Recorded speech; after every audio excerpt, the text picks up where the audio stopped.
तो आपके सामने है question, the particle of mass m moving eastwards with velocity v collides with another particle of mass moving same mass moving in northwards with the speed v. The two particle coalesce मतलब मिल जाते हैं on collision. The new particle of mass twice m will move northeasterly direction with velocity. Scene ऐसा है, of course ये direction है north, east, west, south. देखो एक particle है पहला वाला m जो ट्रैवल कर रहा है with velocity v towards east. दूसरा पार्टिकल है, इसका भी मास है m, ये ट्रैवल कर रहा है with velocity v towards north. अब ये एक साथ चिपक कर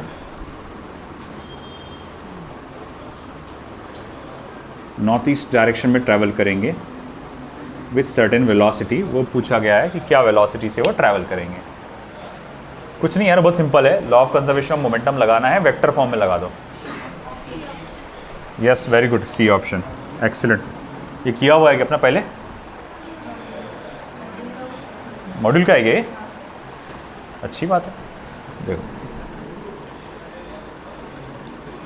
तो देखो initial momentum of the system अगर मैं कहूँगा, मान लो इसको एक्स एक्सिस पकड़ के चलूँ, इसको वाई एक्सिस पकड़ के चलूँ, ईस्ट को पॉजिटिव एक्स, तो मैं यहाँ लिख सकता हूँ एम वी, या डायरेक्ट अपन एम वी ई कैप कर डालता हूँ. चलो मैं ईस्ट का direction, okay, plus M V N cap. तो final momentum of the system M vector V dash. तो भाई by law of conservation of momentum twice M V dash का vector is equals to M V E cap plus M V N cap. M common निकल के cancel हो जाएगा. Vector V dash V E cap plus V N cap. अब E cap N cap perpendicular है ना, देखो vector या 2 times of V dash is equals to क्या हो जाएगा, √2 times of V. V dash is equals to √2 V upon 2, V dash is equals to V by √2. C option.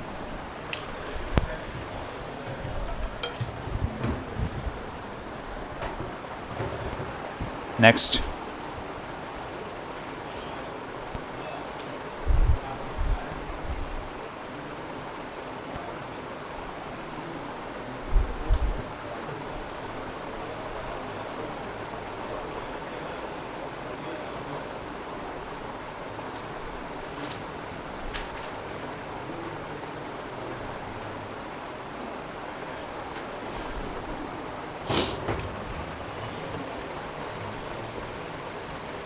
a metal ball of mass 2 kilogram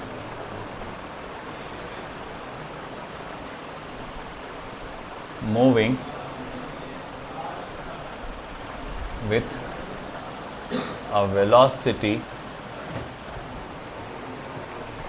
of 36 kilometer per hour has an head-on collision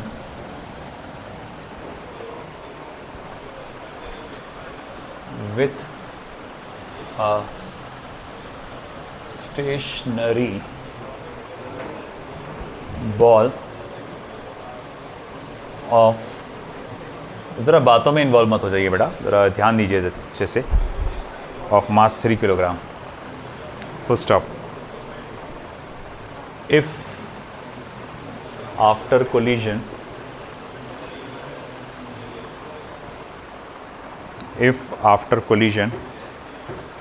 comma, the two balls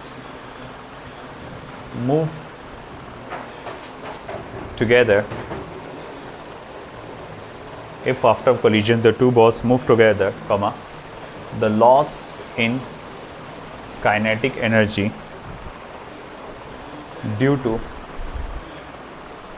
collision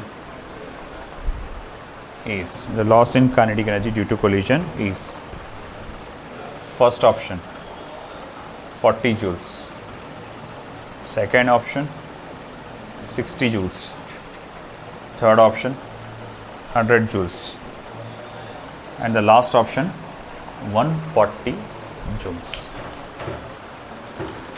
चलिए देखिए, एक metal ball है जिसका मास 2 kilo था और जो travel कर रहा था विथ वेलोसिटी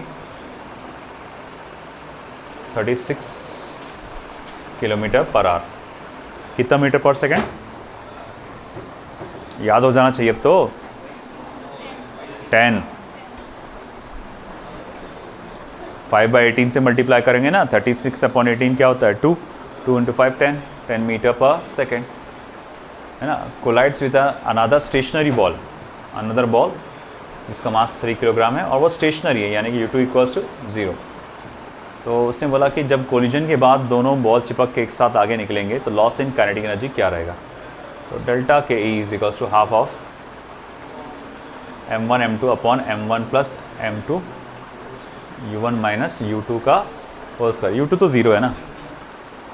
कौन सारा? सेकंड. तो डेल्टा के E = हाफ ऑफ 2 3 = 6 6/5 इंटू 100 600/10 यानी कि 60 joule.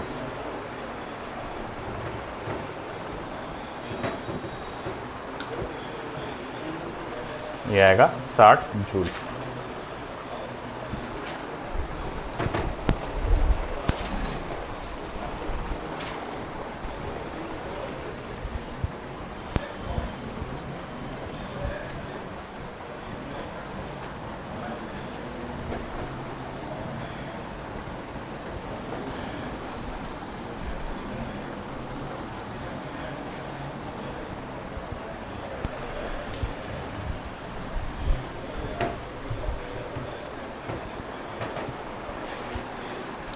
Next,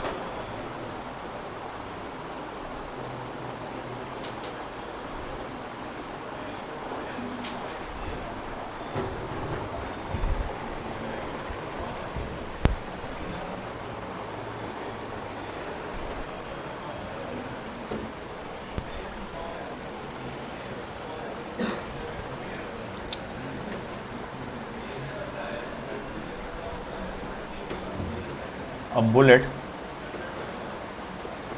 of mass small m moving with velocity small v strikes a block of mass capital M at rest and gets embedded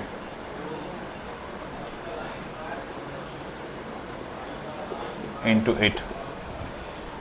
First stop. The kinetic energy of the composite मतलब वो block जिसके अंदर bullet फंसी हुई है. Block will be, so first option will be given as half of mv² small m into small m plus capital M.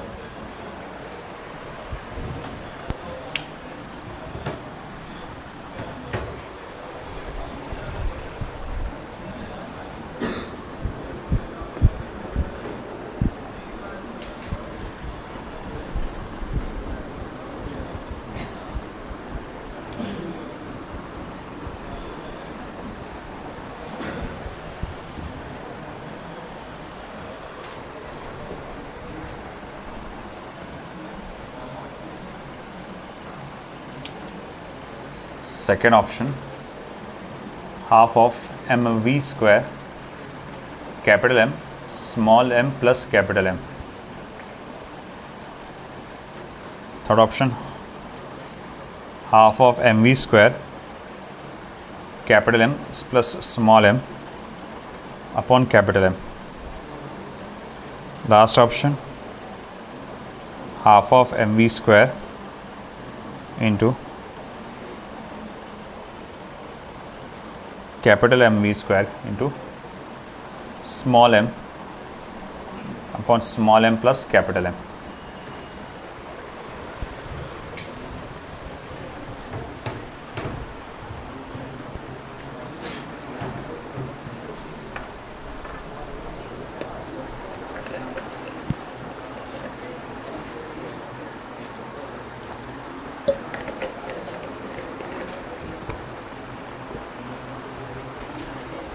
क्या लगता है आंसर कौन सा रहेगा?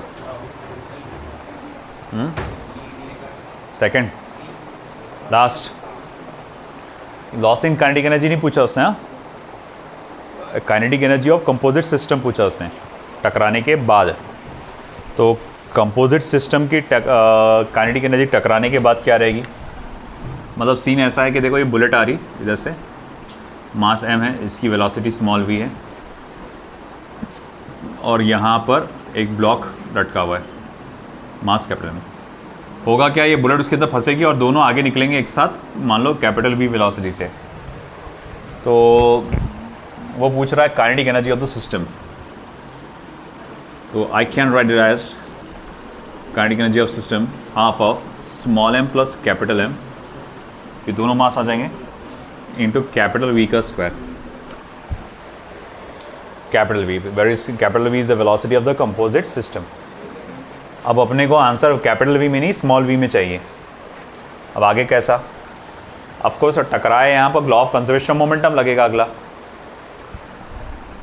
तो bye law of conservation of momentum, तो देखो कंबाइंड वेलोसिटी क्या होगी, m1 u1 plus m2 u2 upon m1 plus m2. तो स्मॉल m इंटू यू उसका प्लस स्मॉल m2, ये तो ज़ीरो हो जाएगा पूरा,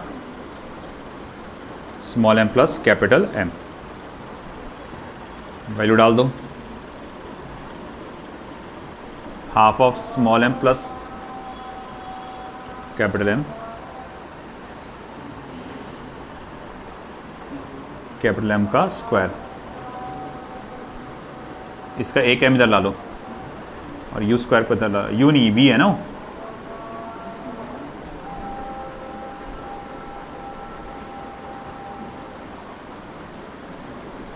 समझा क्या?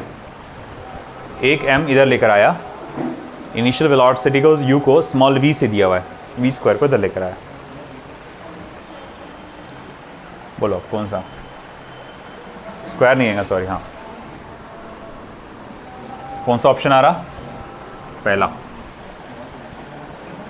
क्या बोल रहा? हाँ, तो ये क्या स्मॉल v आ गया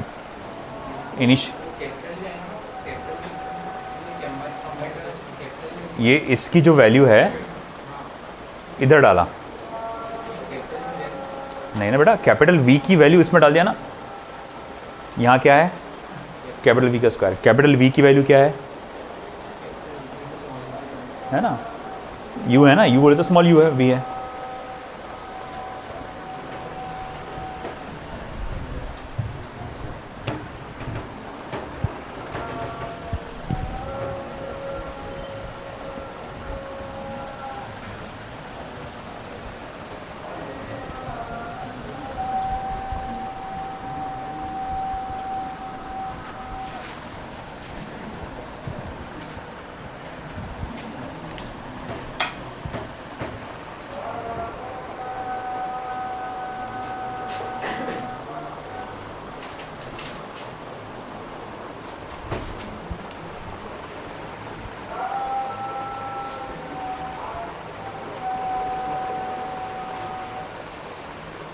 a mass of 10 gram,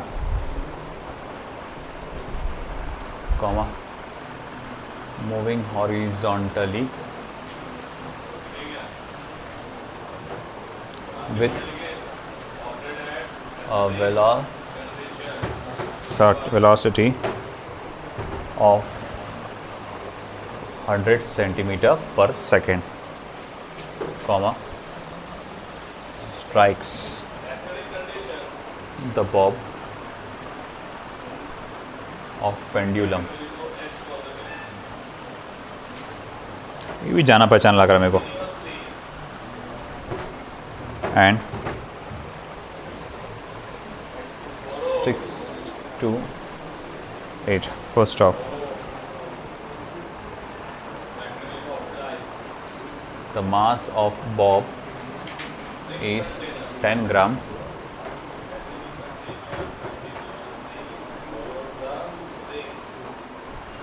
First stop, the maximum height to which the system can be raised is. First option is 0. Second option is 5 centimeter, 2.5 centimeter, 1.25 centimeter. चलिए करिए सॉल्व. मास ऑफ बॉब दिया हुआ है, bullet दिया है 10 ग्राम और उसकी speed जो दी गई है वो 100 सेंटीमीटर पर सेकेंड दी गई है. Mass of bullet is 10 grams, है ना. 10 into 10 raised to power -3 kilogram. और speed of bullet is 100 centimetre per second. 100 centimetre per second यानी कि 1 मीटर पर सेकेंड. और वो गोली जाके टकराती है बॉब ऑफ द पेंडुलम से. और बॉब यानी पेंडुलम का जो मास है वो दिया गया है 10 gram. Capital M is equals to 10 gram यानी 1 second 10 into 10 raised to power -3 kilogram. तो maximum height to which the system can raise h पूछा गया है. ख़ास बात ये सब कुछ CGS में पूछा हुआ है. दिया हुआ भी CGS में है और पूछा हुआ भी CGS में. तो अपन ये भी कर सकते हैं कि पूरा उसको CGS में सॉल्व करो, है ना. देखो एक तो तुम हाइट का डायरेक्ट फॉर्मूला इस्तेमाल करो. याद है क्या किसी को? नहीं याद है ना. एक तो हाइट का डायरेक्ट फॉर्मूला इस्तेमाल करो जो मैंने निकाल के था कि कितनी हाइट तक जा सकता ऑब्जेक्ट, है ना. और दूसरा एक ऑप्शन ये है आपका, पहले law of conservation of energy निकालो, लगाओ. तुम पहले law of conservation of energy लगाओगे तो V is equals to √2gh वाला फॉर्मूला आएगा. फिर उसके बाद law of conservation of momentum लगाओ, उसमें कैपिटल V की वैल्यू निकालो, इसमें डालो और h निकाल लो. चलो करो सॉल्व, बताओ क्या आएगा आंसर. करो सॉल्व, बताओ आंसर क्या आएगा.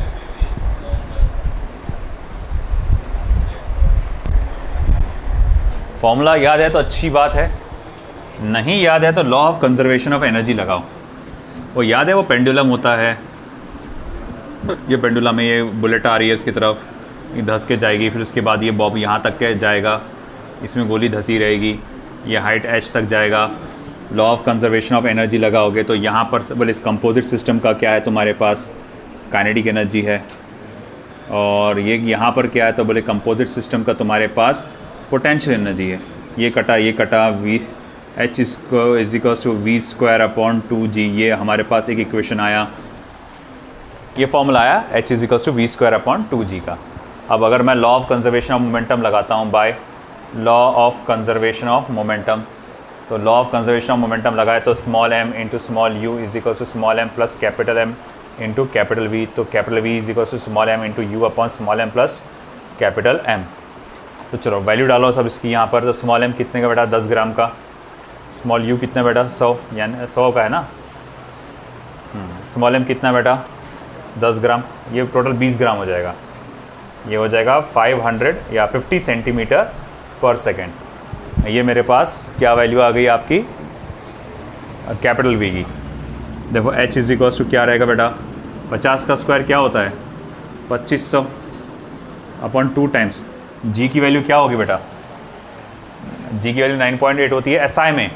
CGS में कितनी होती है 980. अप्रॉक्सीमेट में क्या बोलेंगे 1000. अप्रॉक्सीमेट में क्या बोलेंगे आप 1000, है ना भाई. आप सब बोले, मैंने क्या बोला कैलकुलेशन अपने को CGS में कर दे. तो सारी वैल्यू तुमको काय में डालना पड़ेगी, CGS में डालना पड़ेगी। तो G की वैल्यू भी CGS में। तुम अब तक के तुमको स्मॉल g क्या देखने की आदत है, 9.8 मीटर पर सेकेंड स्क्वायर, जिसको अप्रॉक्सीमेशन में आप क्या लिखते हैं, 10 मीटर पर सेकेंड स्क्वायर, है ना। मगर आप CGS में देखें तो क्या है, 980 सेंटीमीटर पर सेकेंड स्क्वायर है ना भैया। अप्रॉक्सीमेशन में जिसको आप क्या लिख सकते हैं, 1000 सेंटीमीटर पर सेकेंड स्क्वायर, है ना। तो ये हो जाएगा 2.5/2, यानी कि क्या हो गया, 1.25 centimetre, 1.25 centimetre. Okay, well this is it. बाकी का आप करिएगा मॉड्यूल में, कि उसके सारे क्वेश्चंस आप करो।